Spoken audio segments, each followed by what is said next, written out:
Anxiety. Anxiety has the ability to affect us so much, and it can completely ruin a good day, a good moment. It can ruin so many things. So it's something that I have struggled with a lot, and therefore am passionate about trying to help other people who struggle with it as well, because let's just be honest, it sucks. Anything mental health related really sucks and can really impact our lives in a bad way. And I don't believe that it has to be like that. I believe that it's very possible to create a healthier, happier relationship with our minds. I think that for some of us, it just takes a lot more time and practice than for others. And it's a constant learning experience, but I do think it's possible. And I speak from my own experience here. I have personally transformed my relationship with my mind in many ways, and it's so much better than it used to be. So I want to help you do the same if you're struggling and if you feel like your anxiety is just completely getting the best of you. Welcome to my channel. I make videos about personal growth, shifting your mindset, and taking your health into your own hands. If these are things that interest you and inspire you, please hit that subscribe button down below and join me on this journey of life. So like I stated before, I used to struggle quite a bit with my anxiety, and I still do from time to time, and I still have to kind of practice these things that I have learned along the way, and they don't always work, but a lot of the time they do work. And just the experience of working with my anxiety and learning how to cope with it and manage it has made it so that overall I experience less of it. Here are some of the things that have helped me. And I recommend when you're listening to me talk about these things that you reflect on whether any of these things have or could work for you, and whether other things come to mind that have worked or could work for you, and to make a list of them in your phone. This is what I did. I have a list, I have a note in my phone called Anxiety Cures, because as you know, if you struggle with mental health issues, when they come up in the moment, it's really hard to think about what we should do, especially when we're not in the practice of doing that. We're not in the right state of mind to have to do the work of figuring out what to do.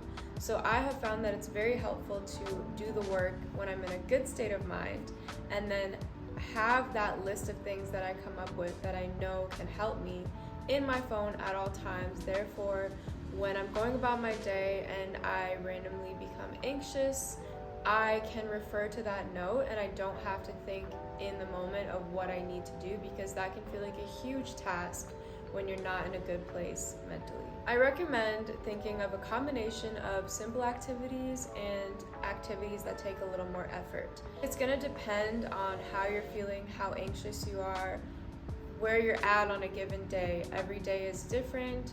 Every experience with anxiety is different, so you never know what you're gonna need in that moment. And I think it's really helpful to have a combination of things that you really don't have to think about at all, you can just do them, and things that take a little more effort, but if you're in the right state of mind to put the effort in, they can be really beneficial as well. Some of the more simple things that I know work well for me and that I think could definitely work well for other people are taking deep breaths. That's something that you can do in the moment, wherever you are. It does tend to help to get more oxygen flowing through your body. It helps clear the mind, it helps calm the body. It's kind of like a meditation, but not really, because all you're doing is taking deep breaths. Another simple thing is to go for a walk outside, or just go outside. Fresh air is so healing and so calming. So is sunlight. Nature in general is just such a beautiful healing thing that we have on this planet that I think we have really overlooked because we've become very disconnected from it. But it truly is such a blessing to have around, and it's something that we should take advantage of. So of course you're not always gonna have the ability to do this, and sometimes you're really not. I've been in situations where I'm anxious and I'm in a room or in a house and I don't want to leave because I don't want to see anyone. I don't like the thought of leaving, just causes me more anxiety. So I know there are situations where this is not going to feel like an option, but there are situations where this is going to feel like an option and where this could really help. And it's something that's very simple. Going outside doesn't take much thought, doesn't take much effort. Another thing I recommend is to make use of this tool we have, which is the internet. And there are many things online that are anxiety inducing, but there are many things online that are actually anxiety calming as well. There are YouTube videos. I don't know if you're into like ASMR, but there are videos that are kind of ASMR. It's more so just people in nature. And my brother showed me one channel that I really like. It's just this guy who cooks in nature, and he films really beautiful calming shots of the nature and of him cooking, and he has his dog in it, and it's a really calming thing to watch. I enjoy it a lot. There's not really any audio, it's just like the sounds of the nature and of him cooking. I believe the channel is called Men with Pots. Men with Pot. I'll find it and I will link it in the description below. So that's something, but really anything. If you like to watch videos of cats, there's a really cute channel I found on TikTok where this guy puts a camera on his cats, and they're outdoor cats, and so he gets all this footage of his cats just like running around outside and chasing leaves and meowing, and it's really cute if you like cats. So there's a whole plethora, is that how you say that word? Plethora of videos available to us, and many of them can be very calming to watch. And again, super simple, takes no thought. You can even have channels listed in your anxiety cures note in your phone that you know are calming for you, so you don't even have to think about it. You look at the note, you choose a channel, and you go to it and you watch some of those videos. Another way to use technology to help calm yourself is to watch a show that you like that calms you down. For me, I really like Avatar: The Last Airbender, the cartoon. They just came out with a real people version, and I don't like it. I don't know. Let me know in the comments if you've watched it and if you like it, but I don't really like it. But I like the cartoon. I also really like Studio Ghibli movies, so I'll put those on. Those are super calming. Those have honestly gotten me through some really hard times. I think that calming videos and shows and movies can really help us feel better, and they take no thought. Like, it's such a chill thing to just put something on and relax, and it can be really powerful. It can be a really powerful tool to help you get to a better state of mind.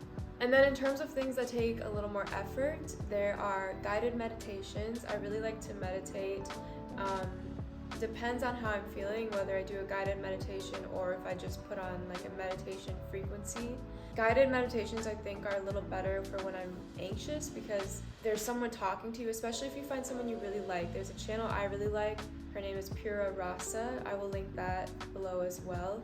She's great. She has such a calming voice. I'm particular about what type of voice I want to listen to for meditations, and I think she has like the best meditation voice I've ever heard. And she has she has a wide range of videos. She has short ones, she has long ones. So I think guided meditations are nice when you're experiencing anxiety because it takes the work out of it. All you have to do is listen to the voice and do what they're telling you to say. And do what they're telling you to do. There's also yoga. There's so many YouTube channels that have yoga videos. I will also link my favorite. Her channel is called Yoga with Bird. She typically has pretty short videos that don't take that long. Yoga is nice, especially if you're not someone who's into meditation. I always say that yoga is a really good alternative because it does still tend to get you into that meditative, calm state of mind, but you're doing something with your body. Some people don't like to sit still, and so I think yoga is a really nice option for those types of people because you're moving throughout the entire thing, and so you're releasing tension that's built up in your body, and it can be really, really good if you're anxious. And the final thing that I have on my list for things that take more effort is journaling. I am a hardcore fan of journaling. I used to do it a lot more. I do it very occasionally these days. But I personally really like to write, so it works well for me, especially if I'm anxious about something in particular, some situation that I'm experiencing. Journaling can really help get the thoughts out of my mind onto paper. My therapist told me once that when we have anxiety or fears or anger, any emotion like that coming up, it's something that needs to be released. It's something that we need to let out of us, otherwise it goes deep within our bodies and it affects us in all types of ways, and we don't want that. We want to release it. So journaling, I think, is a really beautiful way to release whatever needs to be released. And with that, I want to mention that for me, especially since I've started using this list of things on my phone, I've noticed that oftentimes one thing doesn't really do the trick. Like, I will feel anxious and then I'll go for a walk, or I will watch a calming show, and it helps, but I'm still kind of feeling anxious. So I think it can be really nice to pair several things together. Pair like two things that take no effort, go for a walk and then put on a calming YouTube video, with something that takes a little more effort. Like, once those things help you get into a calmer state but you're still feeling anxiety, then open up your notebook and start journaling, or then do a guided meditation and see what comes up for you. I think that it's really powerful to have all these tools and to kind of be able to pick and choose what we have the ability to do, and then see if after we do that we have the ability to do something that maybe takes a little more effort, because I do think that anxiety oftentimes is trying to tell us something, and it's really powerful when we're able to get into a calmer state where we're actually able to listen to what our anxiety is trying to tell us and work through it, and then most likely diminish the possibility that that is going to cause anxiety for us again in the future. Our bodies are so wise, and they do things for a purpose. Nothing is random. Nothing has no purpose. So anxiety definitely falls into that category as well. I think it's always trying to tell us something, and the more we learn to work with it and be able to take what it's telling us and learn from it, the better off we will be. Thank you so much for joining me in this video. If you struggle with anxiety, I feel for you, and just know that I truly believe it's possible to work through it and get to a place where it's not controlling you and controlling your life so much. I have done that, and you can absolutely do that as well.